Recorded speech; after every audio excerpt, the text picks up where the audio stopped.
ഈ സ്റ്റുഡൻസ്, നമ്മുടെ അടുത്ത പോർഷൻ എന്ന് പറയുന്നത് കോസ്റ്റ് ഓഫ് റീറ്റെയിൻഡ് ഏർണിങ്സ് ആണ്. അപ്പോൾ റീറ്റെയിൻഡ് ഏർണിങ്സ് എന്ന് പറയുമ്പോൾ നമുക്കറിയാം അല്ലേ, നമ്മുടെ ഡിവിഡൻഡ് ഡിസിഷൻസിൽ നമുക്ക് രണ്ട് കാര്യങ്ങളാണ് നോക്കേണ്ടത്. ഒന്ന്, നമ്മൾ എത്ര ഡിവിഡൻഡ് ആയിട്ട് ഡിസ്ട്രിബ്യൂട്ട് ചെയ്യുന്നു, ഒന്ന് നമ്മൾ എത്ര റീറ്റെയിൻ ചെയ്യുന്നു. ആ റീറ്റെയിൻ ചെയ്യുന്നു that portion which is not distributed as dividend to the share ഹോൾഡേഴ്സിനെയാണ് നമ്മൾ റീറ്റെയിൻഡ് ഏർണിങ്സ് അല്ലെങ്കിൽ പ്ലവിങ് ബാക്ക് ഓഫ് പ്രോഫിറ്റ് എന്ന് പറയുന്നത്. അപ്പോൾ ഈ റീറ്റെയിൻ ഏർണിങ്സ് നമ്മൾ എന്തിനാണ്, നമ്മുടെ ഇൻവെസ്റ്റ്മെൻറ്റ്സിന് വേണ്ടി, നമുക്ക് ഫ്യൂച്ചർ ഡെവലപ്മെൻറ്റിന് വേണ്ടിയിട്ടാണ് നമ്മൾ ഈ കോസ്റ്റ് ഓഫ് റീറ്റെയിൻഡ് ഏർണിങ്സ് അല്ലെങ്കിൽ റീറ്റെയിൻഡ് ഏർണിങ്സ് നമ്മൾ കരുതുന്നത്. അപ്പം നമ്മൾ പറയുമ്പം ഓക്കെ, നമുക്ക് തന്നെ ഉണ്ടാകുന്ന ഒരു പ്രോഫിറ്റാണ് അല്ലേ, ആ പ്രോഫിറ്റ് നമ്മൾ റീറ്റെയിൻ ചെയ്യുമ്പം അവിടെ എങ്ങനെയാണ് കോസ്റ്റ് ഓഫ് റീറ്റെയിൻഡ് ഏർണിങ്സ് വരുന്നത്? നമുക്കൊരു കോസ്റ്റും അവിടെ വരുന്നില്ല എന്ന് നമുക്ക് ആർഗ്യൂ ചെയ്യാം. എന്നിരുന്നാലും ഇതിനൊരു കോസ്റ്റ് ഉണ്ട്. അപ്പം ഇതിനൊരു കോസ്റ്റ് ഉണ്ട്. എന്താണ് ആ കോസ്റ്റ് എന്ന് പറയുന്നത്?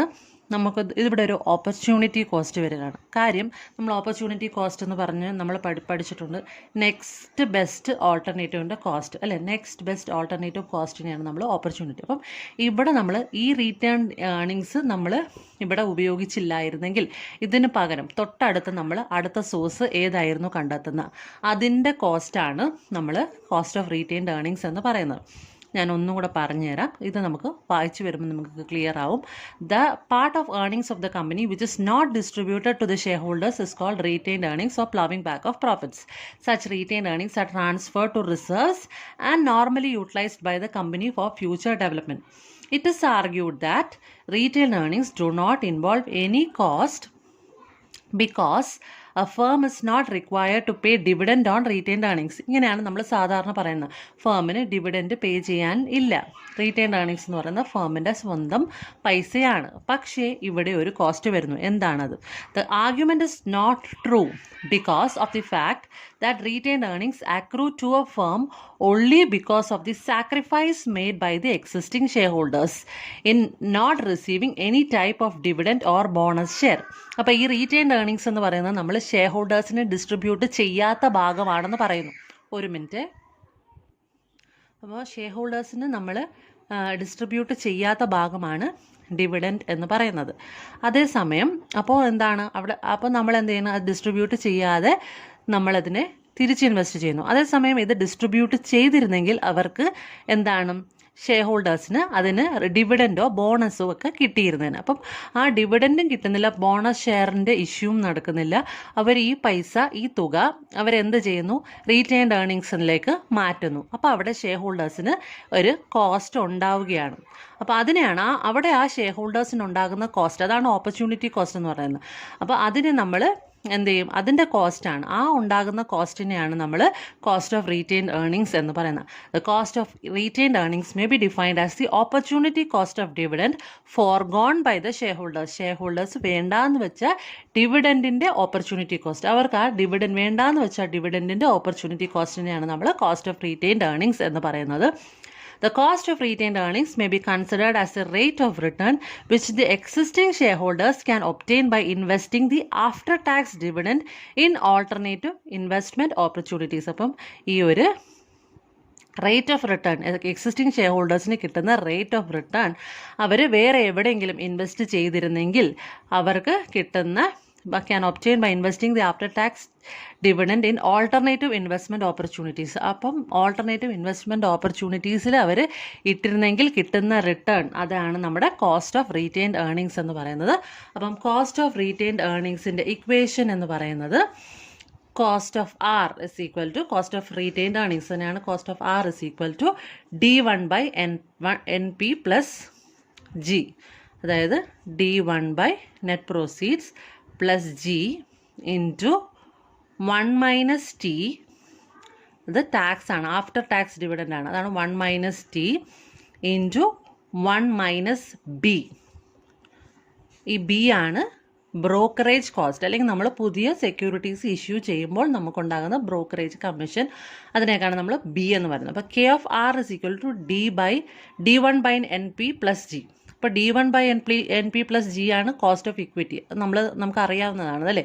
അതായത് expected dividend by net proceeds plus G plus expected growth rate, അതിനെയാണ് നമ്മൾ K(E) എന്ന് പറയുന്നത്. നമ്മൾ കഴിഞ്ഞ വീഡിയോയിൽ പറഞ്ഞിട്ടുണ്ടായിരുന്നു. ഇൻറ്റു 1 - T ടാക്സ് കഴിഞ്ഞിട്ടുള്ളത്. നമ്മളെപ്പോഴും ടാക്സ് വരുമ്പോൾ അവിടെ 1 - T ചേർക്കുന്നുണ്ട്. ഇവിടെ ഇത് ബ്രോക്കറേജ് 1 - B. അപ്പോൾ ഇങ്ങനെയാണ് നമ്മുടെ എന്താണ് കോസ്റ്റ് ഓഫ് റീറ്റെയിൻഡ് ഏർണിങ്സിൻ. അപ്പോൾ K(R) is equal to cost of retained earnings, K(E) cost of equity share capital, D1 expected dividend, NP net proceeds, G growth rate of dividend, T tax rate, B cost of purchasing new securities or brokerage cost. അപ്പോൾ ഇത്രയുമാണ് നമ്മുടെ എന്താണ് cost of retained earnings എന്ന് പറയുന്നത്. അപ്പം ഇതിനകത്തൊരു direct question തന്നിട്ടുണ്ട്. ഇതിനകത്ത് കോസ്റ്റ് ഓഫ് ഇക്വിറ്റി ക്യാപിറ്റൽ തന്നിട്ടുണ്ട്. ആവറേജ് ടാക്സ് റേറ്റ് അപ്പോൾ 1 - 30% അപ്പോൾ 0.3 and it is expected that 2% is the brokerage cost. അപ്പം 1 - 0.02 the share holders will have to pay while investing the dividend in alternative securities. What is the cost of retain earnings. അപ്പോൾ ആ direct ഫോർമുലയുടെ substitution വരുന്ന ഒരു problem അവിടെ ചെയ്തിട്ടുണ്ട്. അപ്പോൾ നിങ്ങൾ അതൊന്ന് മനസ്സിലാക്കി വെക്കുക. അപ്പോൾ അതാണ് കോസ്റ്റ് ഓഫ് റീറ്റെയിൻഡ് ഏർണിങ്സ്. ഇനി computation of weighted average cost of capital. അപ്പോൾ എന്താണ് weighted average cost of capital? നമുക്കറിയാം, നമ്മൾ കോസ്റ്റ് ഓഫ് ക്യാപിറ്റൽ പഠിച്ചപ്പോൾ നമ്മൾ പറഞ്ഞു അതിനകത്ത് കോസ്റ്റ് ഓഫ് ഡെറ്റ് വരുന്നു, cost of preference capital, cost of equity capital, cost of retained earnings. അങ്ങനെ നമ്മൾ ഈ 4 ടൈപ്പും അതിൻ്റെ പ്രോബ്ലംസും ഡിസ്കസ് ചെയ്ത് കഴിഞ്ഞു. ഇനി ഇതെല്ലാം കൂടെ ചേർന്ന് വരുന്നതാണ് weighted average cost of capital. അപ്പോൾ ഏത് സെക്യൂരിറ്റീസ് ആണോ നമ്മൾ കൂടുതൽ ഇഷ്യൂ ചെയ്തിരിക്കുന്നത് അതിൻ്റെ വെയിറ്റ് കൂടുതലായിരിക്കും. അങ്ങനെയാണ് നമ്മൾ എത്ര സോഴ്സസ് അവരെ എങ്ങനെയാണ് അവരുടെ പ്രപ്പോർഷൻ എങ്ങനെയാണ് അതനുസരിച്ചാണ് നമ്മൾ വെയ്റ്റ്സ് അസൈൻ ചെയ്യുന്നത്.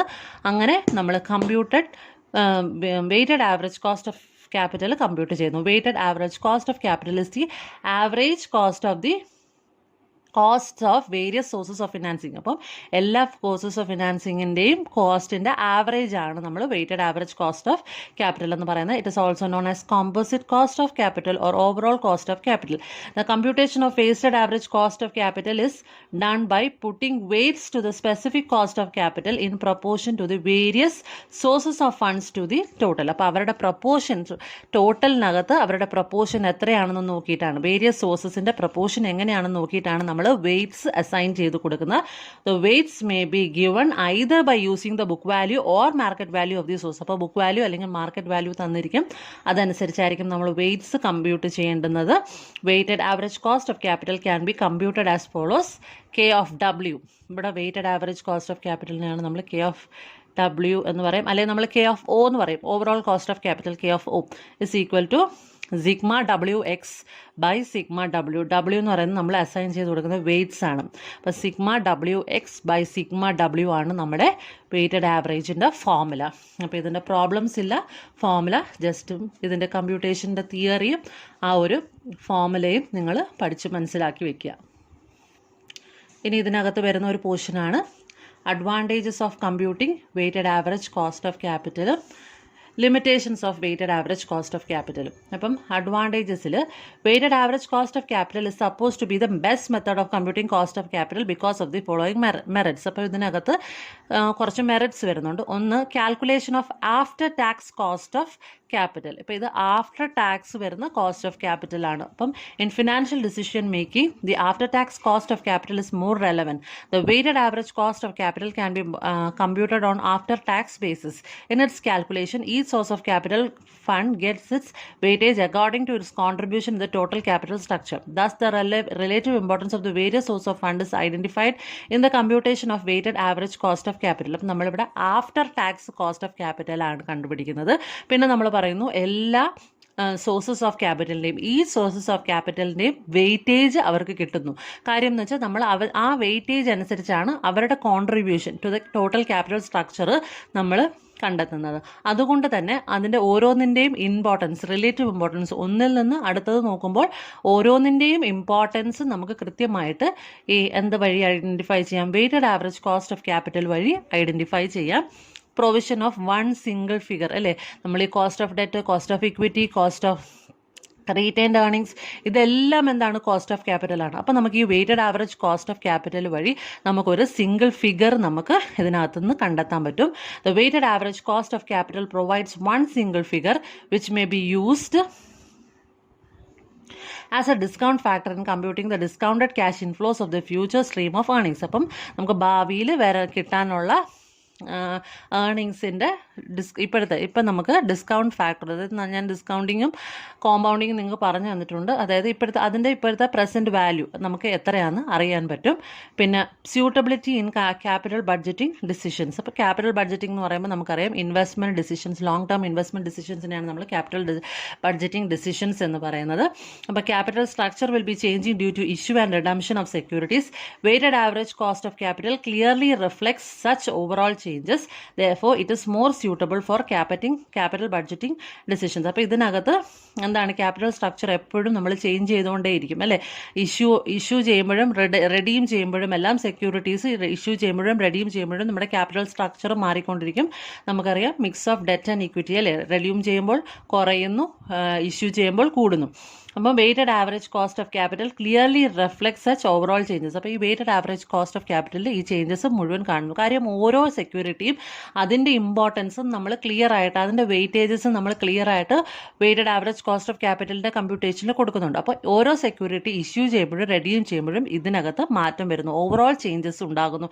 Thus it is more suitable for capital budgeting decisions. അതുകൊണ്ട് തന്നെ നമുക്ക് ക്യാപിറ്റൽ ബഡ്ജറ്റിംഗ് ഡിസിഷൻസിന് ഇത് യൂസ് ചെയ്യാം എന്നാണ് പറയുന്നത്. അപ്പോൾ advantages of computing weighted average cost of capital: calculation of after tax cost of capital, provision of one single figure, suitability in capital budgeting decisions എന്ന് പറയുന്ന 3 ഇമ്പോർട്ടൻറ്റ് അഡ്വാൻറ്റേജസ് ആണുള്ളത്.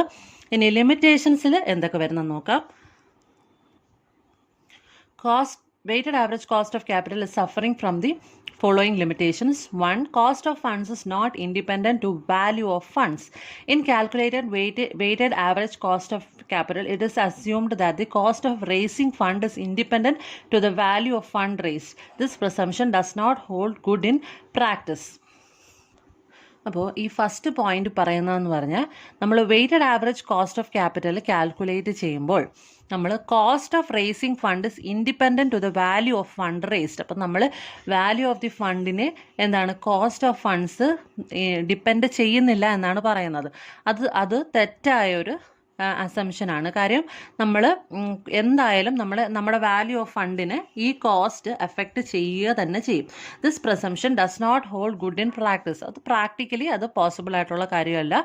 എന്തായാലും നമ്മുടെ ഫണ്ടിന് വാല്യൂ ഓഫ് ഫണ്ടിന് cost of raising fund depend ചെയ്തിരിക്കുന്നു. Any fluctuation of cost of various sources of fund. In calculating weighted average cost of capital, it is assumed that the present cost of various sources of fund would remain the same in future also. This is not true in actual practice. എന്തായാലും നമ്മുടെ various സോഴ്സസിൽ വരുന്ന cost fluctuate ചെയ്തുകൊണ്ടേയിരിക്കും. ഇന്ന് നമ്മുടെ equity ഷെയർസിൻ്റെ വില ആയിരിക്കത്തില്ല നാളെ, ഇന്നത്തെ ഡെറ്റിൻ്റെ വില ആയിരിക്കത്തില്ല നാളെ. പക്ഷേ ഇവിടെ നമ്മൾ അസ്യൂം ചെയ്യുന്നത് അത് remain the same in future ആയിരിക്കും എന്നാണ്. പക്ഷേ അങ്ങനെ ഒരു പോസിബിലിറ്റി ഇല്ല. It will not remain the same in future. In calculating weighted average cost of capital, it is assumed that the present cost of various sources of funds would remain the same in future also. This is not true in actual practice. ഇനി മൂന്നാമത്തെ point, fluctuation in weighted average cost. The weighted average cost of capital will fluctuate from year to year due to the impact of retained earnings. Therefore, the weighted average cost of capital once calculated may not hold good for a long period of time, particularly beyond one accounting period. അപ്പോൾ ഈ weighted average cost of capital fluctuate ചെയ്യും. നമ്മൾ ആദ്യത്തെ പോയിന്റിൽ പറഞ്ഞത് value of the ഫണ്ട്സും cost of raising ഫണ്ട്സും dependent ആണ് അല്ലേ? കോസ്റ്റ് ഓഫ് റേസിംഗ് ഫണ്ട്സ് വാല്യൂവിനെ ഡിപ്പെൻഡ് ചെയ്തിരിക്കുന്നു എന്നാണ്. രണ്ടാമത്തെ പോയിന്റിൽ നമ്മൾ പറയുന്നത് വെയ്റ്റഡ് ആവറേജ് കോസ്റ്റ് കാൽക്കുലേറ്റ് ചെയ്യുമ്പോൾ നമ്മൾ എന്താണ് വേരിയസ് സോഴ്സസിൻ്റെ പ്രസൻറ്റ് കോസ്റ്റ് റിമെയിൻ സെയിം ആയിരിക്കില്ല, അത് ഫ്ലക്ച്വേറ്റ് ചെയ്യും. പക്ഷേ നമ്മൾ അങ്ങനെ സെയിം ആണെന്ന് പറഞ്ഞിട്ടാണ് നമ്മൾ ചെയ്യുന്നത്. അങ്ങനെ ഒരു തെറ്റായ അസംഷൻ അവിടെ വരുന്നുണ്ട്. പിന്നെ നമ്മൾ പറയുന്നത് weighted average cost of capital നമ്മൾ കുറേ നാളത്തേക്ക് കാൽക്കുലേറ്റ് ചെയ്യാൻ പറ്റില്ല. അതെന്ന് പറയുന്നത് ഒരു അക്കൗണ്ടിങ് പീരീഡിന് അപ്പുറത്തേക്ക് ഇത് കാര്യം അവിടെയും ഈ ഫ്ലക്ച്വേഷൻസ് നടന്നുകൊണ്ടിരിക്കുകയാണ്. വെയ്റ്റഡ് ആവറേജ് കോസ്റ്റ് ഓഫ് ക്യാപിറ്റലും ഫ്ലക്ച്വേറ്റ് ചെയ്തുകൊണ്ടിരിക്കുകയാണ്. റീറ്റെയിൻഡ് ഏർണിങ്സ് കാരണമാണ് ഈ ഫ്ലക്ച്വേഷൻസ് ഉണ്ടാകുന്നത്. അപ്പോൾ അതുകൊണ്ട് therefore the weighted average cost of capital once calculated may not hold good for a long period of time, particularly beyond one accounting period. ഒരു accounting പീരീഡിന് അപ്പുറത്തേക്ക് നമുക്ക് ഈ വെയ്റ്റഡ് ആവറേജ് കോസ്റ്റ് ഓഫ് ക്യാപിറ്റലിലെ കാൽക്കുലേഷൻ കൊണ്ട് പ്രയോജനമില്ല. നമ്മൾ വീണ്ടും കണ്ടെത്തേണ്ടി വരും. പുതിയ weighted average cost of capital കണ്ടെത്തേണ്ടി വരും. പിന്നെ യൂസ്ലെസ് ഇൻ സം സിറ്റുവേഷൻസ്, ചില സിറ്റുവേഷൻസിൽ ഇത് യൂസ്ലെസ് ആണ്. The weighted average cost of capital cannot be used in the following circumstances when the dividend policy of the government is being changed. Dividend policy change ചെയ്താൽ ഇത് use ചെയ്യാൻ പറ്റില്ല. When there is a change in capital structure that is debt equity ratio. അപ്പോൾ debt equity റേഷ്യോയിൽ change വരുമ്പോൾ നമുക്ക് weighted average cost of capital use ചെയ്യാൻ പറ്റില്ല. When the company is trying to bring about radical changes in its debt policy. ഇപ്പോൾ ഉള്ള debt പോളിസിയിൽ വളരെ വലിയ ചേഞ്ചസ് കമ്പനി കൊണ്ടുവരുത്താൻ ശ്രമിക്കുകയാണെങ്കിൽ നമുക്ക് എന്ത് ചെയ്യാൻ പറ്റത്തില്ല, weighted average cost of capital use ചെയ്യാൻ പറ്റില്ല. പിന്നെ fifth point is difficult to compute. നമുക്കറിയാം അല്ലേ, weighted average cost of capital എന്ന് പറഞ്ഞാൽ നമുക്ക് കോസ്റ്റ് ഓഫ് ഡെറ്റ് വേണം, കോസ്റ്റ് ഓഫ് ഇക്വിറ്റി വേണം, cost of preference capital, cost of retained earnings, ഇതെല്ലാം വേണം. ഇതെല്ലാം കണ്ടെത്തി ഇതിൻ്റെ വെയിറ്റേജ് എത്രയാണെന്ന് കണ്ടെത്തി അത് കഴിഞ്ഞ് നമ്മൾ weighted average cost of capital കണ്ടെത്തുമ്പോൾ അതൊരു ഭയങ്കര ഡിഫിക്കൾട്ട് ജോലിയാണ്. അതുകൊണ്ട് തന്നെ ഇത് ഡിഫിക്കൾട്ട് ടു കമ്പ്യൂട്ട് എന്ന് പറയുന്നത് അതിൻ്റെ ഒരു ലിമിറ്റേഷനാണ്. It is very difficult to assign weights to different components of capital structure. Thus the computation of weighted average cost of capital is a difficult job. അതാണ് ഇതിനകത്ത് പറയുന്നത്. ഓക്കെ, അങ്ങനെ ഈ ചാപ്റ്ററിൽ ഇവിടം വരെയാണ് പോർഷൻസ്. ഇതെല്ലാവരും ക്ലിയർ ആയിട്ട് കംപ്ലീറ്റ് ചെയ്യുക.